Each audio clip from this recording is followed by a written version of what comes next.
Money can't buy happiness.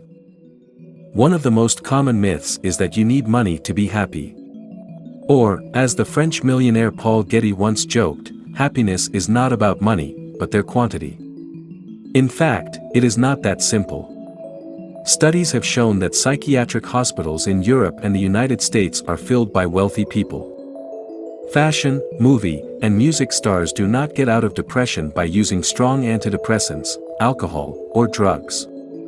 Wealthy businessmen die prematurely from cancer and other diseases caused by elevated stress and fear. After all, business is a kind of war, in which there is always a risk of losing money and other values, a good name, freedom, and even life. It is no coincidence that suicide and contract killing are commonplace in business circles. However, wealth not only drives people crazy but also drives them into depression, and pushes them to commit suicide. There are a great many examples of this. The famous writer Jack London struggled to become rich. When his dream came true, he admitted that he was happy only when he lived in poverty. The oil tycoon Rockefeller was dying in a terrible depression.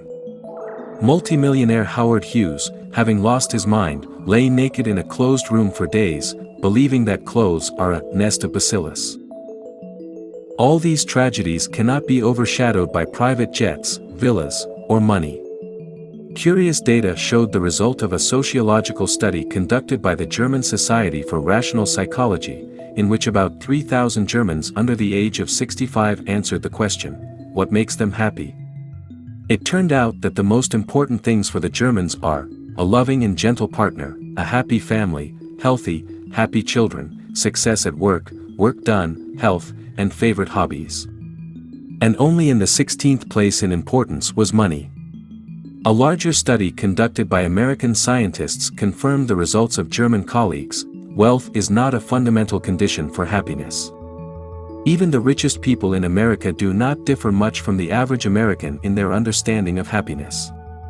English psychologist Daniel Gilbert of Harvard University writes in his book, Stumbling on Happiness, psychologists have spent decades studying the connection between wealth and happiness, and they have generally concluded that wealth increases human happiness when it lifts people out of absolute poverty into the middle class, but that it does little to increase happiness after that. When asked why money does not give happiness, Gilbert answers, the more opportunities a person has for choice, and money creates and multiplies these opportunities, the less happy they feel. That is why Goethe's statement is true: discipline is more important than freedom. Freedom is a responsibility, and the more freedom, the greater the burden of responsibility.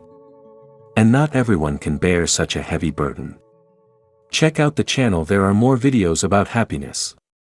Like and subscribe for more videos.